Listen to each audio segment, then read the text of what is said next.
Bonjour, dans cette vidéo, nous allons aborder la notion d'équation cartésienne de cercle.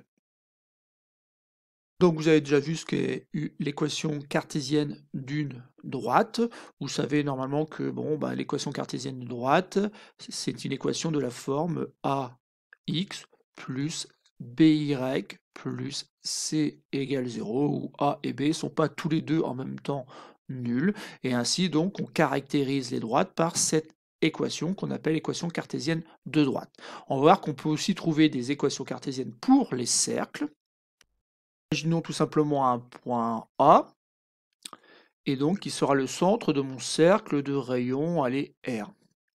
Donc ça veut dire que le point M qui est sur le cercle, il est tel que la longueur AM soit égale à R. Donc AM doit être égal à R.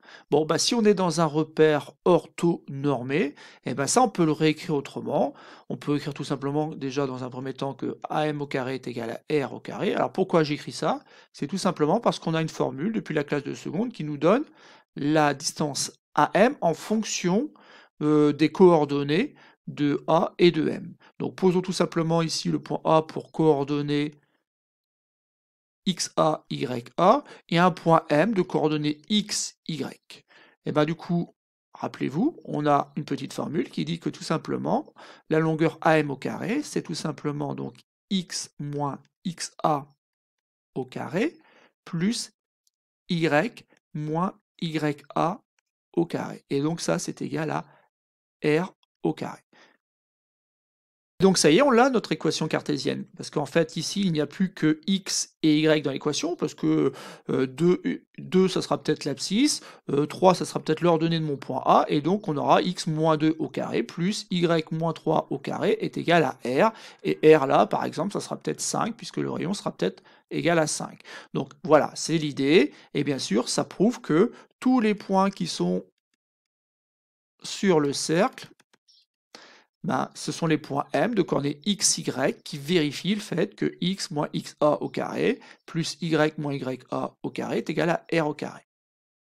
Donc, on reprend, donc ici, si C est un cercle de centre A, dont on connaît les coordonnées, de rayon R, une équation cartésienne de ce cercle, c'est tout simplement, donc je viens de le dire, x moins xa au carré plus y moins ya au carré, qui fait que c'est égal à r au carré. Donc derrière cette formule, derrière cette équation cartésienne, ne se cache tout simplement que la formule de la distance dans un repère orthonormé. Écrit ici la démonstration qui fonctionne par équivalence. Si M appartient au cercle, vous avez vu, ça veut dire que AM est forcément égal à R. Ça équivaut à dire que AM au carré est égal à R au carré, puisqu'on est sur des valeurs positives. Et ensuite, ça correspond tout simplement à la formule qu'on a trouvée. Passons maintenant à l'exemple.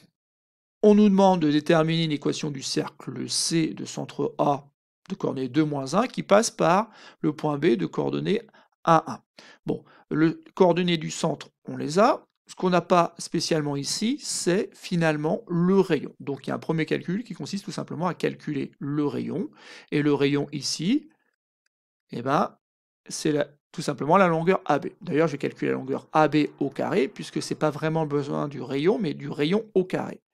Et donc, je vais faire xb moins xa au carré plus yb moins ya au carré. Donc, on remplace. Donc, xb, ça vaut 1. xa, ça vaut moins 2. Donc, tout ça au carré plus yb1 moins, attention, moins 1 au carré. Donc, vous avez vu, ça fait donc 1 moins 1 au carré, et moins 1 au carré, ça fait 1, et là, donc, j'ai 1 moins 1 qui donne 2, 2 au carré, ça fait donc 4, et donc, je trouve que ça vaut 5. Je vais donc pouvoir écrire une équation cartésienne du cercle en utilisant tout simplement la propriété, donc j'obtiens x moins xa, donc ça fait moins 2 au carré, plus y moins ya, mais attention ici, c'est négatif, donc ça fait moins 1 qui donne plus 1 au carré, qui est égal donc à r au carré, qui vaut donc ici 5. Donc c'est bien l'équation d'un cercle de centre A et de rayon. Attention ici, le rayon c'est racine carrée de 5. Faut pas oublier que ici, en fait, c'est r au carré. Donc voilà, c'est tout pour cette petite vidéo. Il faut savoir bien sûr que il se peut que l'on ait développé cette expression ici pour avoir du x au carré, du x, du y au carré, du y tout court, et donc on obtienne une nouvelle forme de cette équation cartésienne, une forme développée. Et d'ailleurs, un autre exercice qu'on peut avoir justement dans ce chapitre-là, c'est de démontrer qu'un ensemble de points est en fait un cercle dont on doit préciser le centre et le rayon. Et donc je vous conseille de regarder une petite vidéo qui s'intitule « Démontrer qu'un ensemble de points est un cercle ».